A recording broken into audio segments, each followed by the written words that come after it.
올 초 우리 모두를 분노케 했던 N번방 사건. 분노하시는 분들이 생각보다 많구나. 텔레그램 대화방에 시초로 알려진 갓갓이 경찰에 붙잡혔습니다. 갓갓으로부터 물려받아 이득을 챙기는 운영자는 켈리란 아이디명을 사용해 N번방의 전 운영자인 왓츠맨은 지난해 9월 이미 구속돼 지금 조주빈이 포토라인에 섰습니다. 스스로 악마의 삶이라고 표현하며 멈추게 해줘서 감사하다고 말했습니다. 공범 붓다의 신상이 공개됐습니다. 현직 교사 4명이 가담했던 것으로 확인됐습니다. 거제시청 8급 공무원이 29살 A씨, 9살 여자 어린이에게 카카오톡을 통해 음란 행위를 해보라고 부추겼고 이렇게 해서 제작한 영상을 텔레그램에서 공유했습니다. 저희는 2018년부터 디지털 성범죄 문제 해결에 관심이 많았어요. 중요한 사건들이 계속 일어나고 있어서 전국에 있는 수많은 여성들과 함께하고 있기 때문에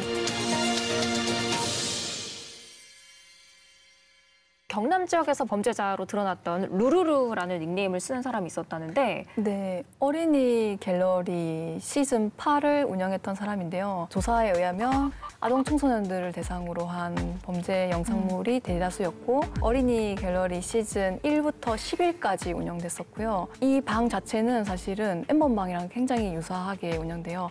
30~40명의 유료 회원들이 5개의 성착취물을 올려야지만 회원이 되는 구조이거든요. 이 방에 들어와 있었던 사람들의 조사나 이런 것들을 알 수 있는 방법이 없어요. 운영자만 이제 5년형을 받았지만 추후에 이런 사건에 대해서 좀 더 심도 있는 네. 검찰과 경찰의 조사가 좀 뒷받침되어야 되는데 그런 소식은 좀 들을 수가 네. 없어서 심이 어떻게 될지 사실은 좀 지켜봐야 되는 상황이고 이 분노를 어떻게 이거를 해결할 수 있을까? 참담하다. 이게 신기한 게 자주 가는 곳인데 이렇게 있으니까 기분이 묘하게. N번방 같은 경우에도 조주빈이 잡혀가고 나서 이 사이트가 이렇게 없어지긴 아깝다면서 새로운 운영자가 등장하기도 했잖아요. 조주빈의 굉장한 조력자 중에 붓다라는 강훈이라는 남성이 있는데 그 남성의 변호인은 재판장에서 어떤 얘기를 했냐면 야동에 불과하다. 그리고 야동을 보는 게 왜 형사처벌을 받아야 되느냐라고 문제의 심각성도 인지하지 못하더라고요. 근데 변호인으로서 형량을 낮게 받을 수 있도록 이끌어내려면 판사한테 설득력 있게 이야기를 해야 하잖아요. 그런 판단을 거쳐 나왔던 말이 그 정도 수준이었던 거예요. 그럼 판사도 거기에 어느 정도 동조할 수 있을 거라는 가정에 깔려 있던 게 아닌가 싶습니다. 인식 자체가 그냥 되게 가볍고 그냥 이모티콘처럼 그냥 유머 요소를 쓰이고 야동이라고 표현하는 것 자체가 조금 죄와 전혀 연결되지 않는 그렇죠. 자기 어떤 취향인 것처럼 묘사되는 부분이 좀 많잖아요. 어디서나 구할 수 있다. 네. 우리는 어딘지 모르겠지만. 맞아요. 그런 유통의 시장들이 사실은 굉장히 대한민국 사회에서 일반화돼 있기 때문에 이런 말들을 편하게 할 수 있는 거 아닌가. 그것이 또 감형의 요소가 되고. 법에도 어떤 식으로 얘기가 되어 있냐면 음란물이라고 원래 규정이 됐었어요. 그러면서 상대방으로 하여금 성적 욕망이나 성적 수치심을 불러일으키는 것이 음란함의 기준인데 그러면 아동 청소년의 그 몸이 결국 남성한테 욕망을 부추겼다라는 걸로 해석이 되는 거거든요. 탓이다. 그렇죠. 그래서 여성에게 책임을 묻고 그 안에 가해자가 어떤 잘못을 했고 그게 무슨 문제인지는 구체적으로 해석되지가 않아요. 성착취물이라고 명확하게 명시를 해야 될 것 같고 우리 이제 몰카라는 말도 쓰지 않잖아요. 불법 촬영이라고 하듯이 이게 범죄라는 사실을 우리가 좀 무겁게 받아들여야겠습니다. 디지털 성범죄의 가장 큰 문제점 중 하나는 가해자 연령이 계속 낮아지고 있다는 것. 그리고 피해자들은 대부분 여자, 청소년들이라는 점 때문인데 왜 똑같은 청소년인데 남자들은 이렇게 가해자가 되고 여자들은 피해자가 되는지 국가적으로 나서야 하는 문제라고 생각합니다. 실제로 뒤에서 누가 지켜보고 있다고 하면 그게 재판에 영향을 주기도 하나요? 굉장히 영향을 주죠. 일단 현장에 본인을 압박하는 사람들이 여러 명 있다는 게 영향을 주고 단순히 가해자한테만 그런 영향을 주는 게 아니라 검사 그리고 판사한테까지 우리가 이렇게 지켜보고 있고 공정한 법 집행이 이루어져야 한다고 요구하고 있는 행동이기 때문에 어떻게 보면 지금 가장 중요한 작업이 아닌가 싶습니다. 기존에는 대부분 불합리한 판결들이 나왔었는데 긍정적으로 볼 수 있는 사건들도 있었어요. 어떤 거냐면 놀이대장 태범이라는 닉네임을 가진 10대 남성이었는데 소년법으로는 받을 수 있는 법정 최고형을 받았거든요. 이 사람이 초범이고 그리고 나이가 어리고 수사에 협조하니까 일부분 그것을 참작해주겠다. 여기까지는 대부분 듣는 얘기인데 그 뒤에 그렇지만 이 사건이 너무나 중요한 범죄이고 계획적이고 그리고 아동 청소년에 대한 보호를 하기 위해서는 더 엄중하게 다뤄줘야 되고 피해자가 거부를 했는데도 이렇게까지 여성 중학생들을 상대로 성착취물을 제작했다는 것은 전혀 가벼이 여길 수가 없다라고 해서 10년형을 선고했어요. 너무 좋은 점은 이 판결문 안에 진지한 반성을 했다든지 혹은 이 사람이 사회적으로 얼마나 유대관계가 결여되어 있었는지는 언급되지 않았어요. 정말 그런 배경을 보지 않고 가해 사실만에 집중한 그런 문제의 판결이었네요. 본질이 뭔지 아는 법원들이 더 많아지길 바라고 있어요. 저는 이제 판사들이 조금 불편해하는 상황이다. 뭐 법정 전체를 변화시키고 이렇다기보다는 불편해한다는 감정, 그것을 거리낌 없이 드러내는 것 자체가 좀 좋은 방향으로 가는 시발점이다라고 생각하고 있어요. 사실 저는 법정 모니터링을 하게 된 계기는 그 마녀라고 하는 분이 법정 모니터링을 다니면서 이것이 되게 필요하다. 혼자 혹은 어떤 단체 하나가 이 문제를 다 기록하고 자료로 남길 수 없기 때문에 지역에 있는 사람들이 자신의 사건들에 관심을 가지고 기록해야 된다. 루루루 같은 경우 너무 급하게 진행되고 공지가 빨리 올라오지 않아서 저도 다른 일을 하다가 급하게 뛰어가서 방청을 했거든요. 그래서 당시 방청하는 사람이 3명 정도밖에 되지 않았어요. 근데 기자님들이 많이 오셨어요. 그랬더니 그 다음 시간이 얼마 지나지 않고 나서 포털에 사건에 관련된 개요부터 시작해서 형량과 또 필요한 말들을 충분히 담은 기사들이 많이 올라왔더라고요. 신빙성이나 좀 이 무게 중심을 가질 때 사람들이 사실 검색을 해보잖아요. 저는 기자님들의 이 역할도 굉장히 중요하다.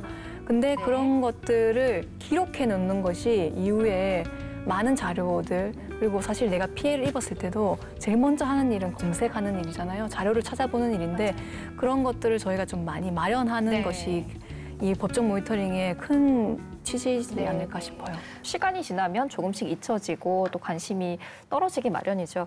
근데 그럼에도 불구하고 법정 모니터링을 계속 다니고 계시기 때문에 희망을 조금이나마 가져보겠습니다. 포털 사이트에 대한민국 법원을 검색하시면 거기에 나의 사건 검색이 있어요.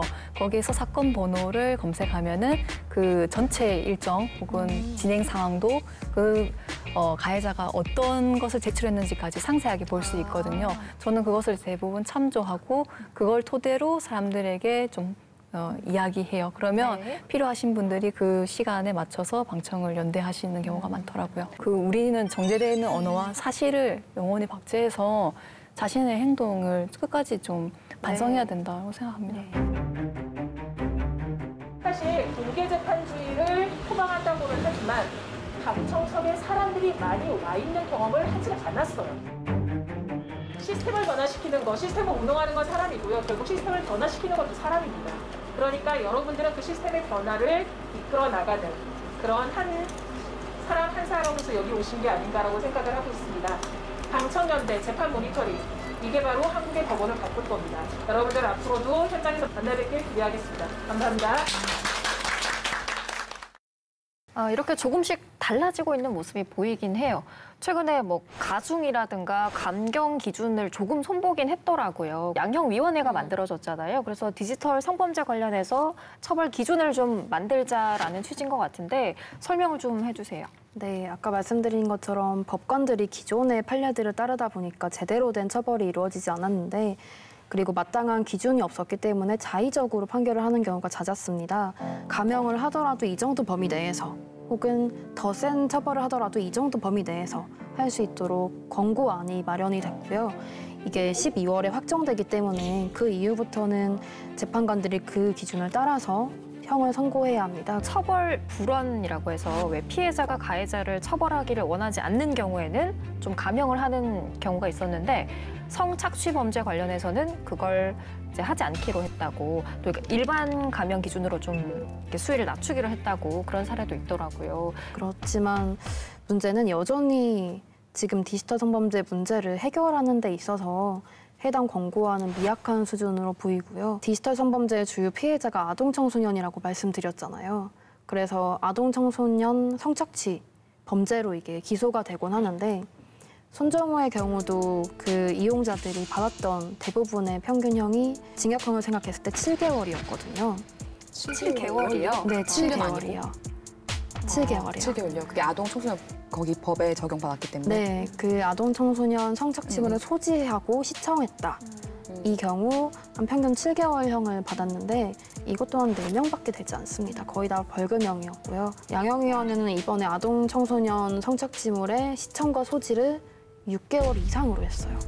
6개월 이상으로 한다는 거는 평균 7개월이었던 거에 비해서 어떻게 보면 최소 6개월이라는 그쵸, 거니까. 최소 6개월이긴 하지만 저는 최소 7개월 이상은 설정돼야 되지 않나 싶고 한 9개월, 10개월에서부터 형 집행이 좀 이루어지는 쪽으로 변화됐으면 좋겠습니다. 네. 이번에 결정된 게 최고형 29년 3개월 권고안이 있던데 어떻게 평가하세요? 이 정도면? 그건 굉장히 선언적인 의미라고 생각을 하고요. 언론에서 앞다퉈서 29년 3개월을 대대적으로 보도했는데 실제 그 형을 받는 사람은 없거나 혹은 사법과 이만큼 노력한다는 본보기 형태로 특수하게 처리될 거라고 생각합니다. 네. 대부분 아까 벌금형과 집행유예를 선고받는다고 말씀드렸잖아요. 네네. 벌금형의 두 가지 특징은 강제력이 없어요. 벌금을 안 내면 그대로 그만인 거고 또 다른 특징은 신상 정보가 등록되지 않거든요. 그 돈 내면 본인은 사회적으로 그렇게 비난을 받을 필요도 없어지고 또 어떻게 보면 끝까지 돈을 안 내면 그거를 본인이 따르지 않아도 되는 거예요. 돈 얼마의 면죄부를 주는 것밖에 안 되네요. 그렇죠. 그리고 워낙에 디지털 성범죄로 불법 이익을 많이 얻게 되는데 그거를 몰수한다거나 추징하지 않고 벌금으로 떼운다는 거는 문제를 정말 해결하겠다는 것인가? 라는 질문을 하게 되죠. 그래서 판사를 견제하는 수단 정도는 될 수 있지만 지금 당장 급진적인 변화를 만드는 데는 한계가 좀 있습니다. 디지털 성범죄 양형 기준안 중 아동 성착취물 제작 부분은 최대 형량이 29년 3개월이지만 기본 형량이 최소 5년부터 시작한다는 점에서 판사의 재량에 따라 형량은 천차만별일 것이 예상되는데요. 우려되는 또 한 가지는 N번방 사건의 핵심 인물인 박사 조주빈, 갓갓 문영욱 등 주요 가해자만 보여주기 식으로 처벌하는 것입니다. 국민은 디지털 성착취 가해자 몇 명이 아니라 그 방에 입장했던 모두의 엄벌을 원합니다. N번만 재판 받는 분들도 이 권고안에 따라 혹시 적용을 받는지 재판이? 일단 법적으로는 적용을 받지 않습니다. 아, 안 받아요? 네. 권고안이라서 그냥? 근데 대법원 판례 중에 하나가 이전에 상정되었던 법을 그대로 적용하지 않고 개정된 법안을 적용했던 사례가 있어요. 만약에 검사와 판사가 너무나 적극적인 의지로 이 가해자들에게 엄벌을 처하게 하겠다라고 한다면 이번에 새롭게 도입된 조항을 반영할 수도 있겠지만 아마 불가능에 가깝지 않나라고 생각이 듭니다. 그래도 그나마 앞으로 잡혀오는 가해자들에게는 적용이 좀 되겠죠? 그렇죠. 그래서 12월에 양형 기준이 확정되면 그것을 참고로 해서 수사나 그리고 법 집행이 가능해집니다. 지금이 굉장히 중요한 시기라고 볼 수 있겠습니다. 그 양형에 있어서 감형과 가중처벌 조건이 어떻게 바뀌는지 이런 부분들을 양형위원회에서는 어떻게 다루는지. 이번에 바뀐 것 중 하나가 가해자가 그 피해 영상물의 삭제를 위해 노력했다.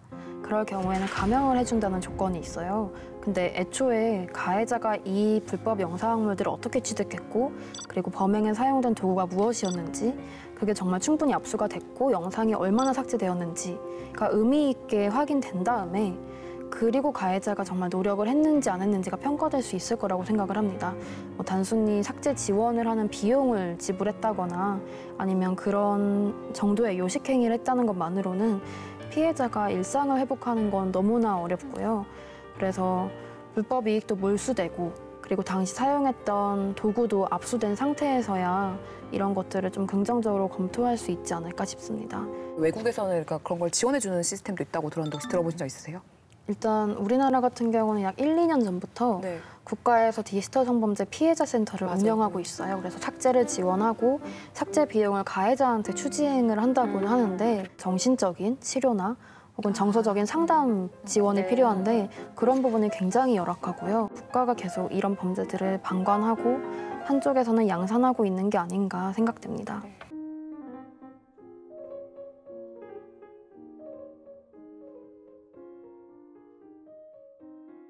마음이 무겁기도 했고 또 아주 조금은 희망을 엿볼 수 있는 이야기들 많이 나눠봤는데 우리가요 또 과제가 있습니다. 해민정음에서 뉴스를 만들어내야 돼요. 이것과 관련해서 우리 두 분의 의견을 좀 빌려서 이번 주도 콘텐츠를 하나 만들어 보겠습니다. 어떤 게 꼭 들어가야 될까요? 직접 법적 모니터링을 한번 해보시면 어떨까. 그리고 브이로그라든지 전체적인 과정과 느낌이나 이런 것들을 좀 대중들에게 보여줄 수 있는 콘텐츠를 한번 제작해보시면 어떨까. 특별한 사람들만 할 수 있는 게 아니고 우리도 힘을 보탤 수 있다는 걸 보여주기엔 그 방법이 가장 좋은 것 같기도 하고요.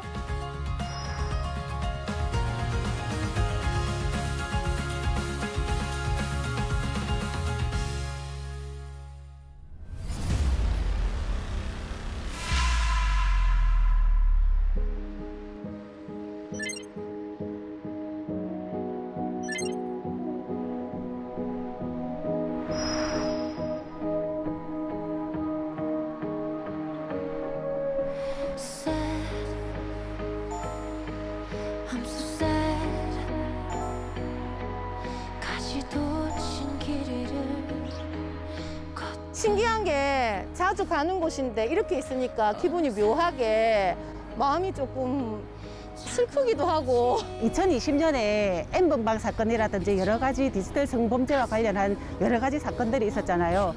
그 사건들에 있어가지고 그 모니터링을 하기 위해서 왔습니다. 처음에 법원에 갔을 때 그 법정에 들어갔을 때 이렇게 드라마를 생각했었거든요. 내가 사는 세계와는 완전히 다른 세계일 것이다 라고 생각하지만 드라마랑은 정말 다른 곳이었고 가해자도 일반인이고 보는 피해자들도 일반인이에요. 그 분위기랑 또 그 가해자를 이렇게 직접 보는 그런 걸 보면서 굉장히 긴장해서 배앓이를 좀 심하게 했었습니다. 힘든 것보다는 좀 분노에 찬다고 해야 되나? 간이 디비진다 해야 될까? 일단 이 분노를 어떻게 해야 될지를 사실은 몰랐어요. 몰랐지만 그럼에도 불구하고 우리가 생각하기에는 할 수 있는 것들이 무엇인지를 생각을 하다 보니 피해자는 법원에 오질 않거든요. 어디선가 자기 재판이 있다는 걸 아실 거잖아요. 근데 가해자 측은 변호사도 있고 가해자도 와서 자기의 변론을 한단 말이에요. 근데 어딘가에 있을 우리 피해자에 대한 어떤 지지, 이런 지원, 이거를 한 개인이 가는 것보다는 단체에서 힘을 모아서 간다면은 조금 더 힘도 발휘할 수 있고 지지도 될 수 있다라는 그런 마음이 있습니다. 오늘은 텔레그램 N번방 성착취 그 2심이라는 거 알고 있고 그다음에 2심의 첫날이라는 거. 장은 어디 있어? 연결 케이블이지. 또 없어요. USB 있잖아. 경찰에 구속된 이 남성은 작년 9월 카카오톡을 통해 음란 행위를 해보라고 부추겼고 이렇게 해서 제작한 영상을 텔레그램에서 공유했습니다. 아동을 성착취한다는 건 정말 악마적인 거라고 생각하고 있거든요. 사진을 찍어서 그게 자꾸만 평생을 떠돌아다니는 거예요. 어떻게 계속 치울 수가 없잖아요. 그러면 내가 만약에 그 대상자라고 하면 과연 살아갈 수 있을까 저는 생각이 들거든요. 특히나 어린 아이지 않습니까? 아이는 다 기억한단 말이에요. 그 어떤 느낌들을. 1심에서 걔가 5년이 선고됐는데 이제 피해자가 너무나 무겁다. 내가 저지른 범죄에 비해서 형을 너무 무겁게 나한테 내렸다라고 항소를 해서 기본적으로 습관적으로 밥을 먹듯이 1심이 일어나고 나면 2심은 무조건 항소를 하는 것 같아요. 왜 깎아줄 거라고 생각하니까. 어이없죠. 예. 지정신인가 싶고 뭐 이런 얘기 하면 안 되죠. 오늘 재판 끝나시고 다시 여기에서 봅시다. 네, 여기로 오겠습니다.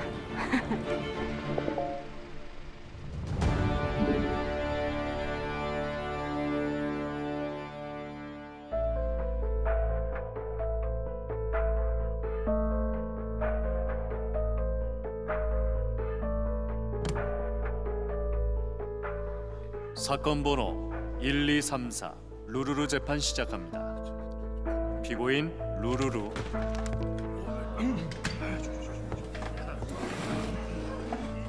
피고 측 공소 사실을 인정은 했지만 1심에서 선고한 5년형에 대해 부당하다는 이유로 항소를 제기한 게 맞습니까? 네, 맞습니다. 그동안 피해자와 합의는 있었습니까?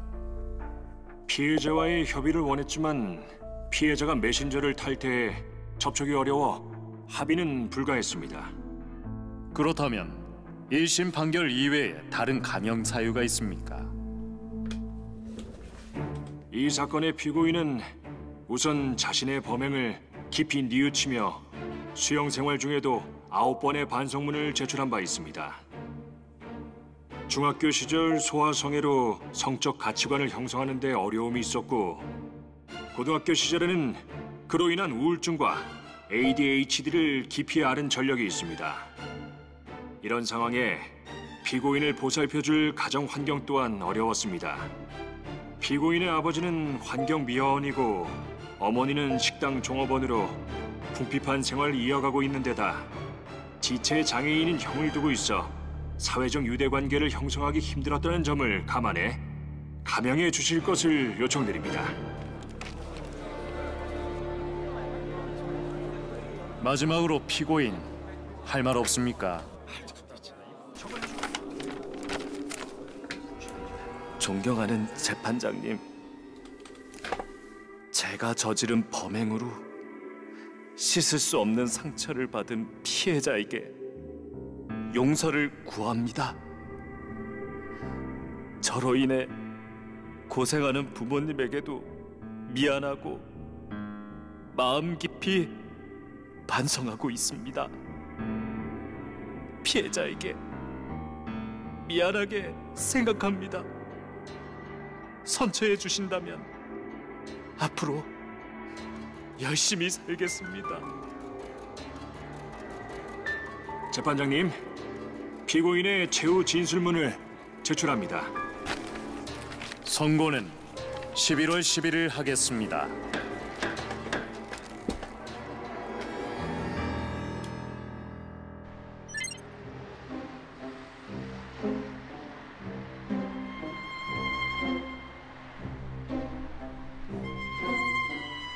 재판 보고 진짜 참담하고 어이가 없습니다. 개탄스럽다. 그렇습니다. 할 말이 없네요. 범죄 사실을 본인이 인정은 하는데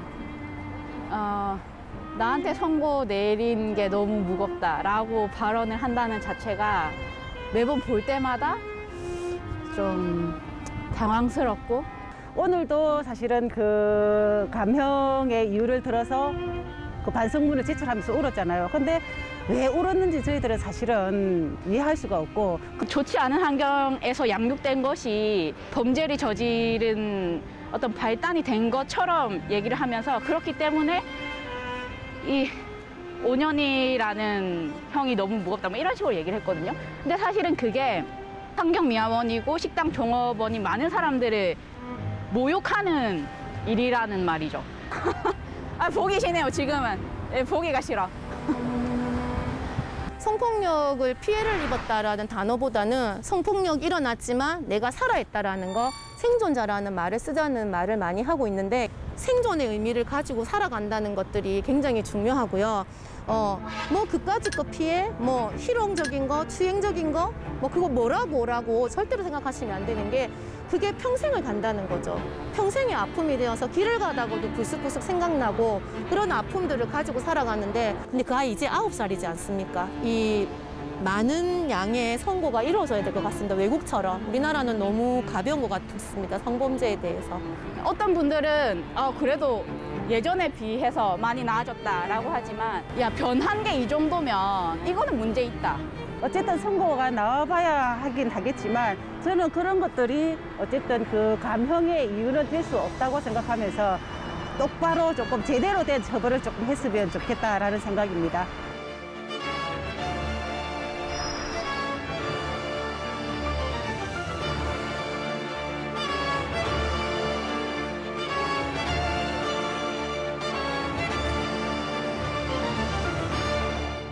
(2020년) 힘들었잖아요. 네. 특히 올해는 코로나 때문에 더 힘들었는데요.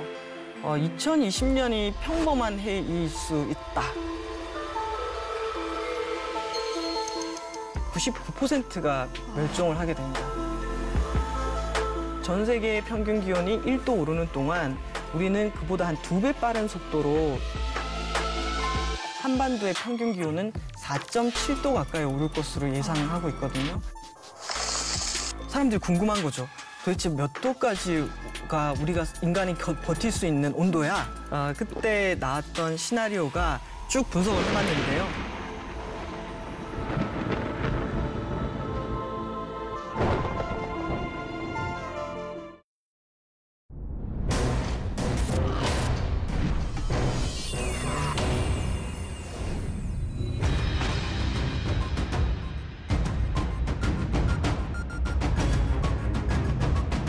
인원도 과거 대비 절반 이상은 지금 주는 상태입니다.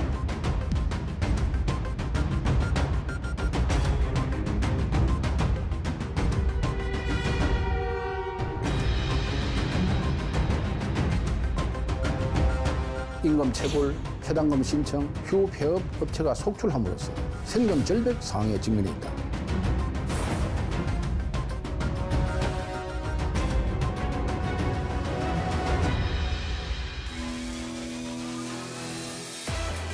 여러분 안녕하십니까. 탐사 엔터테인먼트 불독 시작하겠습니다. 윤동현입니다. 코로나19 여파 속에 여러 업계, 많은 분들이 현재 어려움을 호소하고 있는데요. 오늘은 경상남도의 주력 산업인 조선업에 관해서 짚어보겠습니다. 제2의 위기를 맞았다고 하는데요. 오늘 함께 살펴볼 두 분을 소개해드리겠습니다. 경남대 조선해양시스템공학과 이대영 교수, MBC 경남 부정석 기자 함께합니다. 어서 오십시오. 안녕하십니까. 네. 우리 지역 경남의 주력 산업인 조선업이 제2의 위기를 맞았다고 하는데 현재 어느 정도입니까? 네, 현재 대형 조선소는 수주 절벽이란 그 수주 부진에 어려움을 겪고 있고요. 기자재 업체는 일감이 끊기면서 심각한 부진에 빠져 있습니다. 거제 기준으로 이야기를 좀 드리자면 10곳 중 9곳이 문을 닫았거나 구조조정이 진행 중입니다.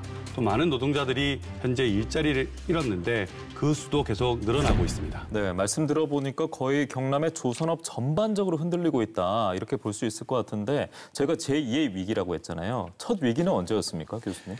첫 위기라고 할 때는 2012년이 조선의 정점이라고 볼 수가 있는데 2012년이 지나고 나서 프렌트 발주도 급감하고 중국이 저가 물량으로 치고 들어오고 동남아 시장이 또 활기를 띄우면서 그 우리나라 조선소들이 일단 주춤했습니다. 주춤하기 시작했고 그 당시에 또 발주량에 따른 수주량도 중국이 1위를 차지했기 때문에 아마 그때 시점부터 지금이 계속 위기의 시점이 아니었나 이렇게 생각을 하고 있습니다. 네, 2010년대 초반부터 위기감은 고조가 됐었네요. 다른 나라의 압박, 공세도 있었고 저희가 지금 살펴보고 있는 게 2020년 제2의 위기를 맞은 경남의 주력 산업 조선업인데요.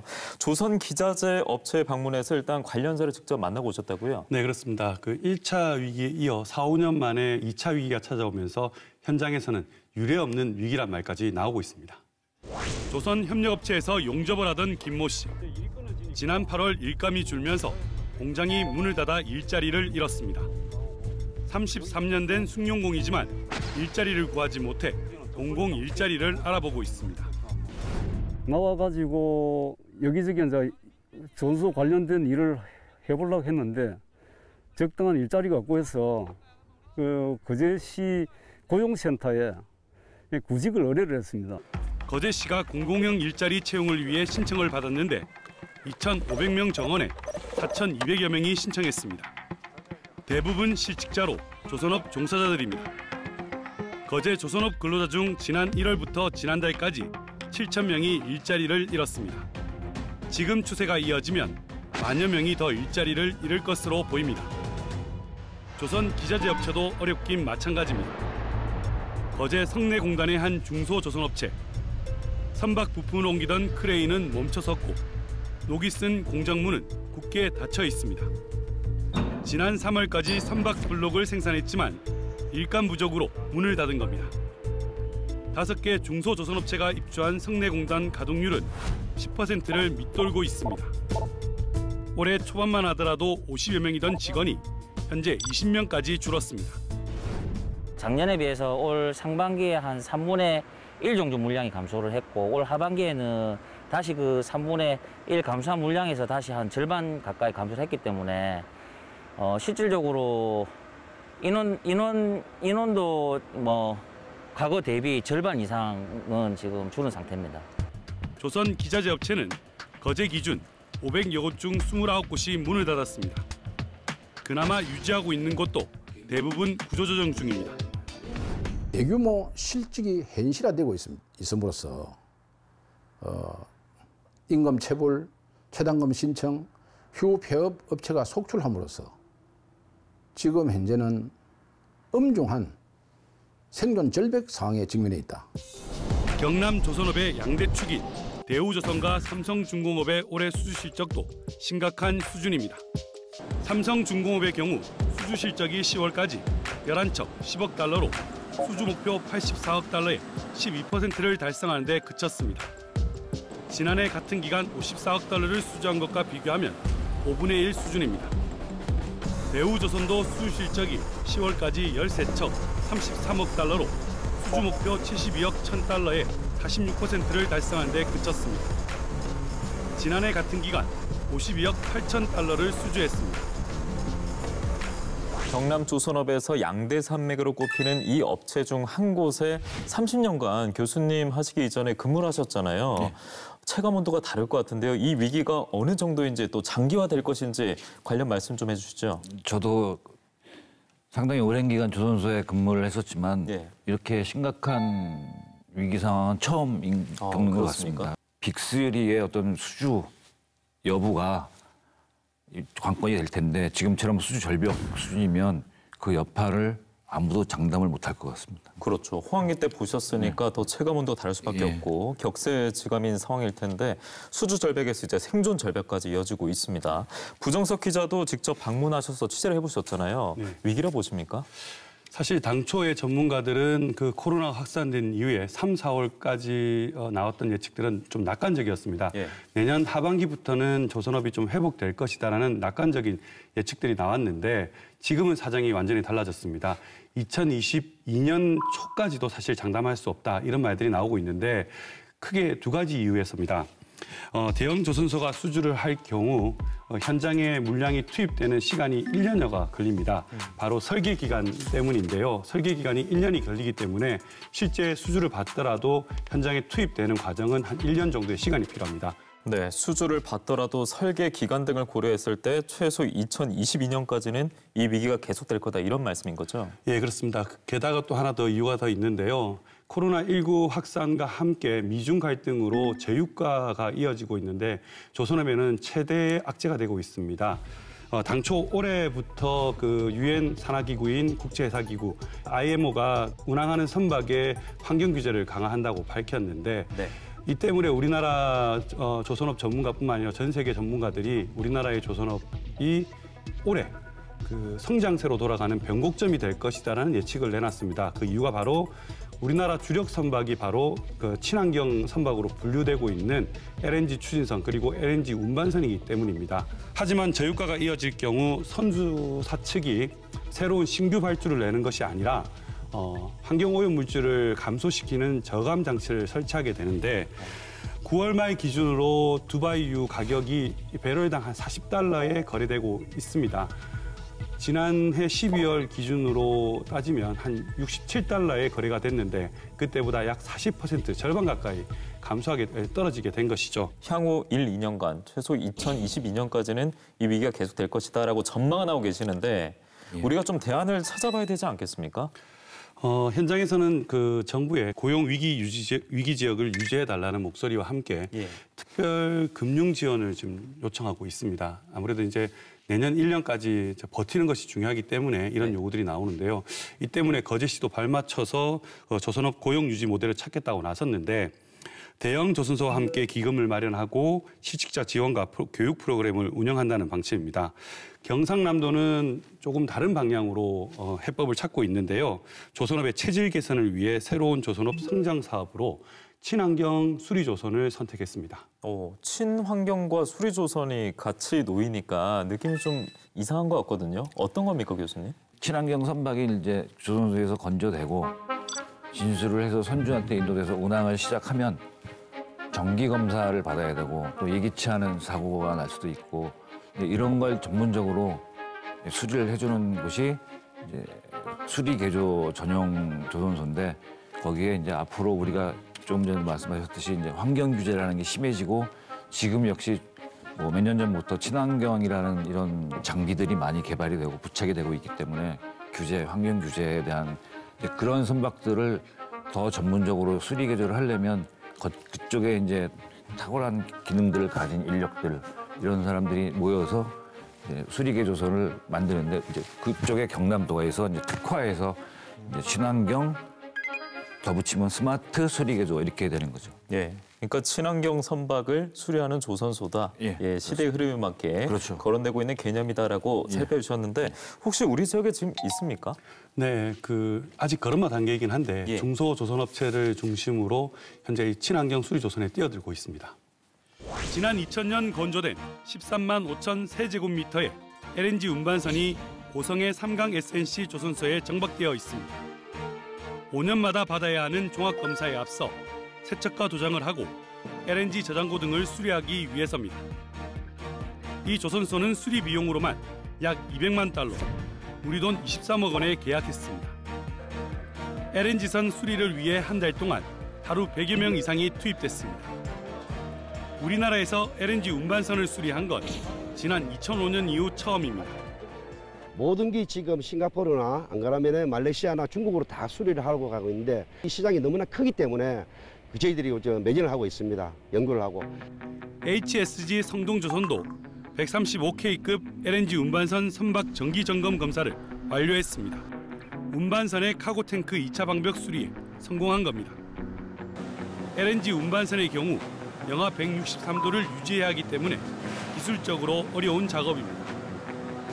2달 동안 진행된 정기 검사 기간 동안 500여 명의 일자리가 창출됐습니다. 동남아시아에 집중된 대형 선박 수리 개조 시장이 새로운 블루오션으로 주목받고 있습니다. 국내 해운사의 외항선 수리 비용만 연간 5억 달러, 우리 돈 약 5천억 규모에 우리나라를 입출항하는 해외 해운사를 포함하면 연간 1조 원이 넘습니다. 모든 대형 선박들은 2년 6개월마다 검사를 위해 수리를 해야 하기 때문에 시장 안정성이 높습니다. 여기에 올해부터 회사기구인 IMO의 환경 규제가 강화되면서 대기 환경 오염 저감 설비인 스크러버를 설치하는 개조 선박도 늘 것으로 예상됩니다. 2026년에는 45조 정도의 시장 규모를 큰 시장 규모를 가지고 있습니다. 그러나 이러한 선박 수리 개조 시장은 그동안에 중국이나 싱가포르 그리고 유럽 등이 전체 80% 이상을 차지하고 있고 우리나라에서는 3% 미만의 아주 적은 비율을 차지하고 있습니다. 선박 건조 기술을 가지고 있는 경남의 중견 조선소들은 수리 개조 시장에 당장 뛰어들 수 있다는 장점이 있습니다. 다만 동남아시아보다 높은 인건비와 환경 오염 사고 우려는 풀어야 할 과제입니다. 우리 도내에는 3만 톤 이상의 중대형 배들을 수리할 수 있는 역량을 갖춘 기업이 2군데 있습니다. 그래서 그 기업들이 이제 굉장히 지역 경제에 미치는 영향이 클 걸로 보고 이제 또 그 기업 외에도 저희들이 이제 수리 개조 사업을 하게 되면 새로운 이제 수리 개조 산업을 할 수 있는 기업들이 생겨날 걸로 보고 있습니다. 경상남도는 216억 원을 들여 고성의 친환경 수리 개조 지원센터를 구축할 계획입니다. 네, 마지막 부정석 기자의 말을 들어보니까 수리 개조 시장에 뛰어들기 위해서 생명력을 불어넣기 위해서 고성군에 센터를 설치하는 것 같은데 설명 좀 부탁드릴까요? 일단 고성군 동해면 일원에 216억 원을 들여서 이제 친환경 수리 개조 지원센터 단지를 이제 조성할 예정입니다. 네. 그 내용은 일단 친환경 수리 개조 공정을 위해서 선체 표면 첨도 장비, 그다음에 어떤 수리 개조 공정 효율화 향상을 위한 장비를 구매를 해서 고성군 일대에 있는 수리 개조 조선소에 대여를 해줄 싼 값에 대여를 해서 고정비를 좀 줄인다는 개념도 있고 설계도 역설계니 엔지니어링 기술 이것도 다 같이 해서 대여를 해주고 맞춰주는 이런 쪽으로 종합 추진을 하게 되는데 2022년도에는 본격적인 이제 수리 개조 지원센터로 아마 탈바꿈을 해서 성과가 많이 있을 걸로 이렇게 판단이 됩니다. 예, 경남의 조선업이 2022년까지는 위기일 수 있다는 말씀이었는데 한 줄기 빛이 될 수도 있겠네요. 그렇죠. 네. 그리고 앞서 싱가포르나 말레이시아, 중국 등지로 수리 조선 위해서 선박 수리를 위해서 많이 간다는 내용도 있었는데 동남아시아 국가들이 대표적인 수리 조선 국가인 듯합니다. 우리나라와 그리고 이 해외 사례 비교해서 설명해 주시면 좋을 것 같은데요. 일단 동남아시아, 중국, 일본 이렇게 수리 개조를 보면 제일 앞선 데가 이제 싱가포르라고 볼 수가 있습니다. 대표적인 예를 들자면 싱가포르의 그 캐페라고 생코프 마린이라는 회사는 거의 뭐 7.7% 이상씩 향상률을 가져왔고 연간 40억 달러 정도니까 우리가 생각을 추월할 정도죠. 중국도 역시 땅이 넓다 보니까 어떤 그 환경의 영향을 좀 덜 받는 상태에서 수리개조 산업이 막 부흥이 되고 있고, 그러니까 전 세계에서 발주되는 수리개조업의 지금 80% 이상, 90% 이상을 다 두 군데서 다 갖고 오면 된다는 사례이고, 싱가포르는 특히 이제 그 두 개의 조선소가 이제 신조 쪽으로도 방향을 틀어서 해양 플랜트 신조, 상수원보다는 해양 플랜트 신조 쪽으로도 뛰어들어서 몇 년 전, 3년 전부터 4년 전부터는 우리나라 또 해양 플랜트하고 경쟁이 되기도 시작했죠. 앞서 두 국가와 우리나라를 살펴보면 물론 지리적인 이점이 두 국가가 가지고 있는 것 같고요. 하지만 기술력에 있어서는 또 대한민국이 앞서고 있지 않습니까? 제가 30년 넘게 조선소에 있었지만 기술력에 관한 한은 전 세계 어느 나라를 대놔도 대한민국 빅3, 중견, 중소 다 봐도 이 조선 해양 기술은 베스트일 겁니다. 그렇다면 이 시장 속에서 인건비 우리도 있고 합니다만 장밋빛 계획으로 봤을 때 우리가 지금 집중하고 있는 친환경 수리조선 한계점이나 맹점은 없을까? 이 부분도 궁금해지거든요. 네, 수리조선이 그 중국이나 동남아시아에 집중된 이유가 바로 인건비와 환경오염 때문입니다. 환경오염을 우선 말씀드리자면 지난해 9월 울산에 정박 중이던 화학 운반선이 그 화재로 폭발하고 그 폭발된 선박이 통영에서 수리를 위해 입항했는데요. 입항하기에 앞서 어민들과 환경단체가 이 해당 선박의 입항 폐기물 처리 과정에 대해서 유해 물질이 청정 해역을 오염시킬 수 있다며 반대했습니다. 이 때문에 해양수산청이 11가지 조건을 달고 입항을 허가했는데 환경오염이 그만큼 우려된다는 것을 반증하고 있습니다. 네, 그런데 우리는 앞으로 이제 수리조선에 집중을 해야 하는데 선박을 수리하면서 친환경 선박만 수리하기는 또 어려움이 뒤따를 수 있잖아요. 네, 그렇습니다. 그래서 경상남도도 수리조선의 앞에 친환경을 붙였습니다. 이런 환경오염을 이미 인식하고 있다는 건데요. 두 번째로 인건비 얘기를 잠깐 드리자면 우리나라 그 수리조선의 인건비는 중국이나 동남아시아에 비해서 싱가포르에 비해서 한 2배 정도 비싸다고 보시면 됩니다. 대신에 아까 교수님 말씀하신 것처럼 탑 클래스의 기술력을 갖고 있고 그리고 10년 이상 된 숙련공들이 있다 보니까 점검 기간이나 수리 기간을 단축하는 것으로 경쟁력을 어느 정도 상쇄하거나 높일 수 있다는 입장입니다. 그래서 분명히 이 친환경 수리 개조 사업이 신규 수주에 비해서 안정적이고 지속적이지만 이 환경오염 문제는 경남도와 해당 업체들이 앞으로 풀어야 될 과제가 될 것 같습니다. 예, 앞으로 경남이 가지고 있는 과제입니다. 조선업이 가지고 있는 과제, 기술력을 또 앞세워서 잘 극복할 수 있는 배경이 마련됐으면 좋겠고요. 여기까지 제2의 위기를 맞은 경남의 조선업에 관해서 정리를 해봤고요. 이것 말고도 우리가 다뤄봐야 할 주제가 또 있습니다. 최근 뉴스 보시면 자주 접하셨을 텐데요. 바로 한국형 차기 구축함 기밀 유출 건입니다. 관련해서 간략하게 일단 말씀 좀 전해주시죠. 네, 해군이 그 차세대 구축함 사업을 지금 추진하고 있는데 그 규모가 약 7조 원 정도가 됩니다. 구축함을 건조할 수 있는 국내 조선소는 대우 조선해양과 현대중공업뿐인데 지난 8월쯤 그 현대중공업이 우선 협상 대상자로 선정됐습니다. 그런데 문제는 이제 여기서 시작됐는데요. 당시 현대중공업이 대우 조선의 그 차기 구축함 그 개념 설계도를 훔친, 그러니까 도둑 촬영한 혐의로 검찰의 수사를 받고 있었습니다. 기무사령부가 현대중공업에 대한 불시 보안 검사를 실시한 것은 지난 2018년 대우조선 구축함 개념 설계도가 나오면서 현대가 대우의 핵심 기술을 도둑 촬영해 훔친 정황이 드러났습니다. 기밀을 주고받은 혐의로 현대중공업 관계자와 전 해군 등 20여 명이 검찰 수사를 받고 있습니다. 현재까지 확인된 기술 유출만 모두 26건에 이릅니다. 문제는 수사가 진행되는 중에 현대중공업이 7조 원 규모의 해군 차기 구축함 사업의 우선 협상 대상자로 선정됐다는 것. 대우조선과는 0.056점 차, 0.1점 이하의 차이는 극히 드문 사례입니다. 대우조선은 즉각 가처분 신청을 냈습니다. 기술을 빼돌리는 혐의로 수사 중일 뿐만 아니라 현대중공업이 차기 구축함에 대한 연구과제 실적이 전무하기 때문입니다. 국방위와 방위사업청에 대한 비판의 목소리도 커지고 있습니다. 대우조선 노조와 시민사회단체, 어제시에 이어 경남도 의회도 차기 구축함 수주 재평가와 국가기밀 유출 사건 일벌 100개를 촉구하고 났습니다. 우선 협장의 문제가 아니고 당연히 이제 파기는 물론 현대중공업이 이 정도면은 좀 방산 사업을 아예 하지 못하도록 좀 조치를 취해야 되는 것이 아닌가. 기술 유출 수사가 진행되는 가운데 대우조선의 매각도 진행돼 특혜 매각이라는 주장에도 힘이 실리게 됐습니다.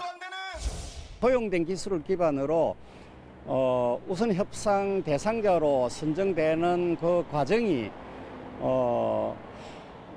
대우조선을 그동안에 현대중공업에 매각하려는 것이 특혜였던 것처럼 현대중공업에 특혜를 주려고 하는 의도가 분명하다.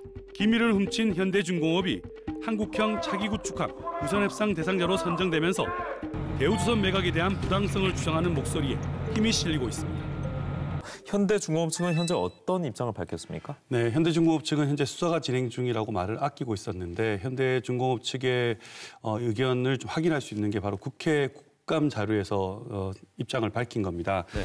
현대중공업이 주장하는 획득 경위는 장보고3 잠수함 개념 설계를 수행하는 과정에서 차기 구축함 설계 보고서의 형식, 구성, 체계 등을 참고하기 위해 해군으로부터 제공받은 자료를 편의상 촬영했지만 7년 전의 설계 도면이다 보니까 활용할 이유도 가치도 없다고 밝혔습니다. 결국 이 논리가 이제 확대가 되면서 국정감사에서도 다뤄졌습니다. 도매에 올랐잖아요. 네네. 네, 방위사업청 국정감사에서 차기 구축함 우선 협상 대상자 선정 과정이 집중 추궁이 됐는데요. 우선 서른 의원은 대우조선의 차기 구축함 개념 설계도를 도둑 촬영한 현대중공업이 입찰에 참가한 것 자체가 문제다. 규정의 문제가 아니고 이 공정성을 훼손했기 때문에 참여해서는 안 된다는 입장이었습니다. 또 이 밖에도 홍영표 의원 등도 규정만큼이나 공정성이 훼손된 만큼 재평가가 반드시 이루어져야 한다고 질의했습니다. 네, 그러면 방위사업청에서는 뭔가 어처구니 있는 명확한 답변이 나왔습니까? 말씀하신 것처럼 다시 또 어처구니 없는 답변이 나왔는데요. 방사청장은 당시 기밀 유출이 구축함이 아닌 잠수함인 줄 알았다며 황당한 답변을 늘어놓았습니다. 그러면서 대우조선이 현재 가처분 신청을 했기 때문에 사법부의 판단에 따라 후속 대책을 마련하겠다고 밝혔습니다. 가처분 신청 결과는 이달 말이나 다음 달 초 나올 것으로 보입니다. 네, 이렇게 전 세계적으로 이미 코로나19 사태 속에 타격을 입고 있고 조선업 내부적으로도 현재 여러 가지 잡음이 일고 있는데 내외홍을 겪고 있는 경남의 주력 산업 조선업. 앞으로 어떤 과제가 남아있을까요, 교수님?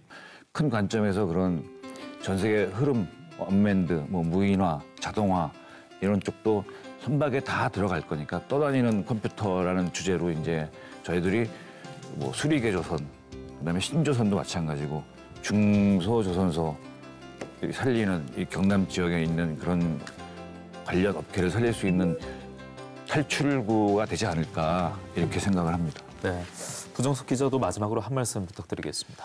어떻게 견디냐가 문제인데 조선업은 다른 사업과 좀 다른 점이 노동 집약형, 그러니까 기술 숙련공들 그리고 노동자들이 얼마만큼 기술을 가지고 있느냐에 따라서 조선업이 더 발전할 수 있느냐라는 기준이 되는데요.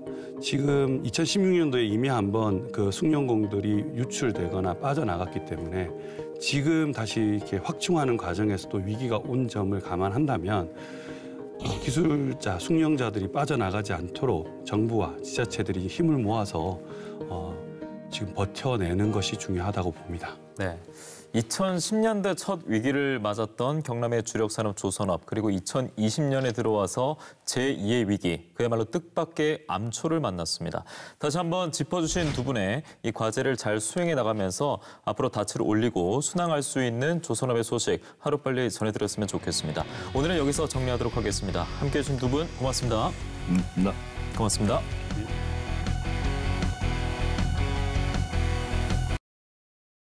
이걸 우리 할아버지 때하고 지금 제 때하고 이렇게 비교해보면 99% 이상은 사라진 거예요. 대구나 대구 인근 지역에서는 더 이상 재배하기가 불가능한 엉망진창 계절이 그냥 엉망진창 이제는 2kg도 못 잡아. 1분 안에 그냥 문자 보내고 바로 수문이 뭐 4,000톤, 뭐 5,000톤 일이 넘어가기 때문에 뭐 대피할 그것도 힘들 정도.